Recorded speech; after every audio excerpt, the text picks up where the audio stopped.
It's kind of ready. But you got the band together. Yeah, the band is together, but I'm trying to do something very different with the next tour. It has a very strong dramatic subtext to it. And a lot of it, I'm working with other people on this tour, other than the band. Excuse me, I won't go any further than exactly what it's going to be, but a lot of the rehearsals, it'll be a 2-month rehearsal period, and it will take place in almost a workshop improvisational situation. And it's something very exciting to me, because it almost goes back to the kind of theatre that I was doing in the early 70s. And shall I keep going, or do you want to translate that? No, you just go ahead. There's certain kinds of expressionist theatre that appeal to me very much, like the George Kaiser and Bertolt Brecht kind of theatre. And there's some attempt, just a small one, to amalgamate that kind of theatre with rock for this next tour. For me to do that kind of thing again after years is pretty exciting. Yes, I thought about that, because with your later LPs in recent years, you've sort of been stepping out from the different persons you were before. Yeah. Aren't you now afraid of going into all these different roles again? Yeah, I don't know whether I'm afraid of going into roles again. I think that I would approach them from a different way than I approached them before. The role-playing that I had in the early 70s was bad for me in the way that I was utilizing it, because it was too mixed up with a rock lifestyle and drugs and everything else, and it became what we call in the music business a mess. And so I had to leave that alone. And now that I've started concentrating more on what I want to do musically, now I feel that I can approach the theatrics of what I want to do with a very different point of view. And the next show will be not so much about a characterization, but more of a review of attitudes within rock and roll. So it won't be so much as a character. It'll hopefully be me, maybe me, but it's a reflection of characters, a reflection of situations and atmospheres in rock and roll. I don't know until we get through into the workshop how it's going to work. No, and how much you as a person are going to be mixed into the roles, but you sort of learned a lesson from the earlier days there. Oh yeah, sure. Yeah. It's not a good thing to get involved with one's stage roles and take them off stage. No, certainly not. No, certainly not, he says.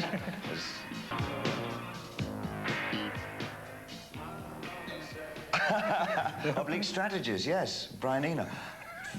Do you know I have my set down the hall? You do? I do. I carry them with me constantly. How extraordinary. Do you know that I know you're the first person... What number is Number 22. Do you know I haven't a clue what my number is? I bought them from Brian Eno in 75, and I always remember it because, you know, you're always given things, and once I had to buy something, you know, as a critic or whatever. So let's see what we're going to do next, shall we? Yes, shall we?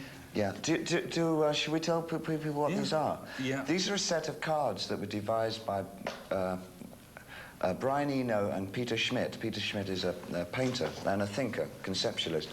And Brian Eno and Peter Schmidt one day decided to sit down at breakfast and write down a list of all the tools that they use and the strategies that they use when they come to a cul-de-sac in their respective arts, in Eno with music and with Peter Schmidt in painting. And so they wrote down a list of things they do when they couldn't go any further with a song or couldn't go any further with a painting. And then they put all those things together and made a pack of cards. So we have a song, and I've got to a certain point in the song, and I don't know what to do.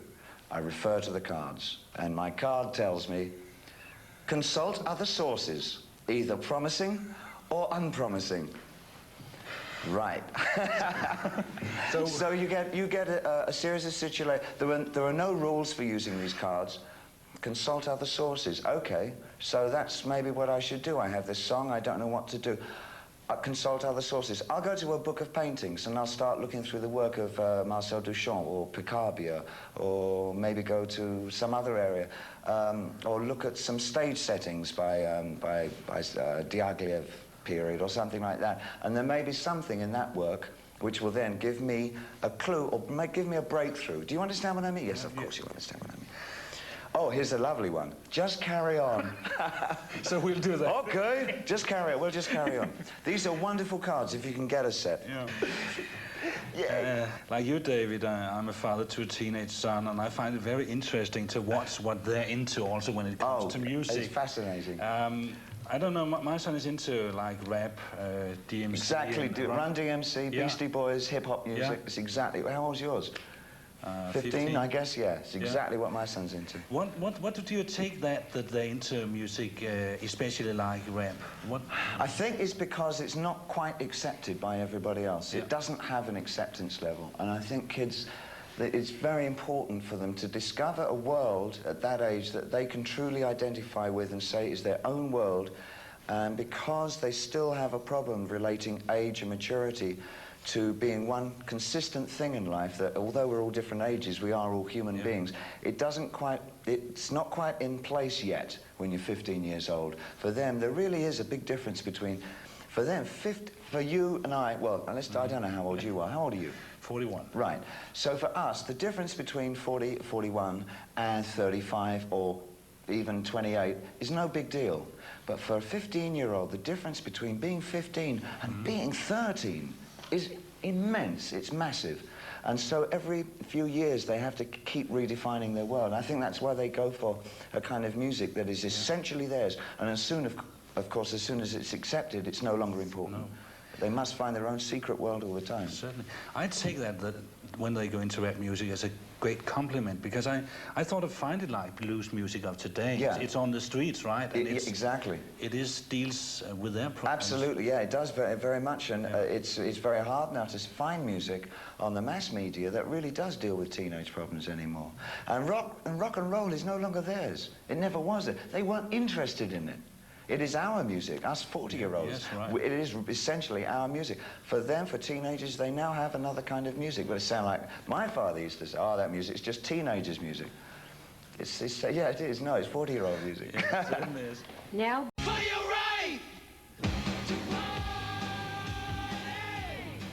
I find your new song, Day In, Day Out, very much a blues song. Yeah. Lyrically? Well, yeah, it crops up with me all the time. I mean, in every album I've done, there's always some reference, because you must remember, in the good old 60s, I mean, I was a rhythm and blues singer. I wanted to be Muddy Waters like every other good English boy at that time, you know. You always just wanted to be there singing rhythm and blues.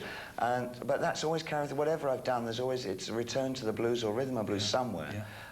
And always working with Carlos, of course. Carlos is from, his background was with the Apollo House Band. He worked with James Brown Band. I mean, so it's always in there, you know. It's always going to keep surfacing. Yeah, the lyrics deals with ordinary common people, like it should in all good blues songs, their problems, social injustice, and all that. Yeah. I find it maybe also the video, maybe one of the most realistic and rough you've ever done. That's right, that's true, and I'm not quite sure why that's happened. I just found that over the last few years my writing's become more direct. It's something I'm not used to. I'm known, and I always thought, and I still believe, that my forte or my strength is for impressionistic or surrealistic pieces of work that create an atmosphere rather than make some direct or didactic point.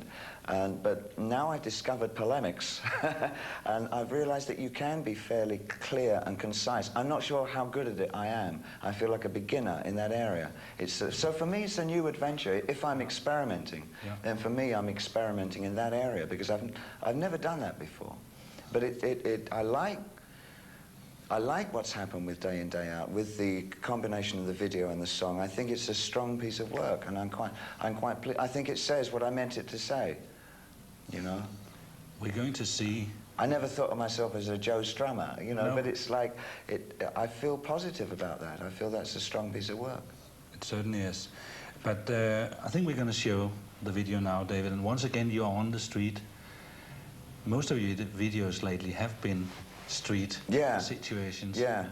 But this time, maybe not the ordinary neighborhood. No, well, it is, unfortunately, it is the ordinary neighborhood for the people in this video. And all the people who are acting in this video are homeless people from Los Angeles. That's who we worked with. And but these particular homeless people formed themselves into a theater group so that they could become more vocal about their situation on the streets.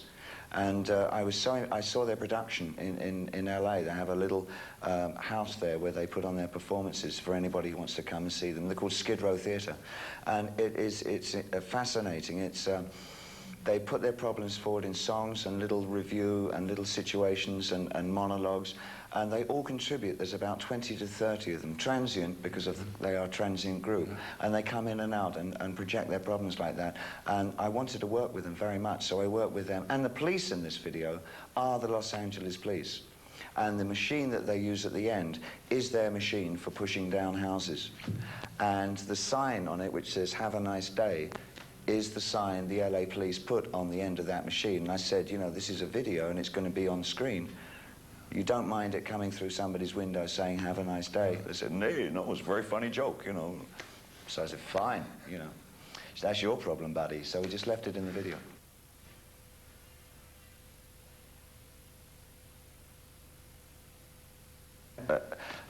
When I had to make the major decision if I was going to continue as an artist or whether I was going to become a musician, I got in very quickly into the music. And the first thing I wanted to do was that I always had an interest in the visual arts.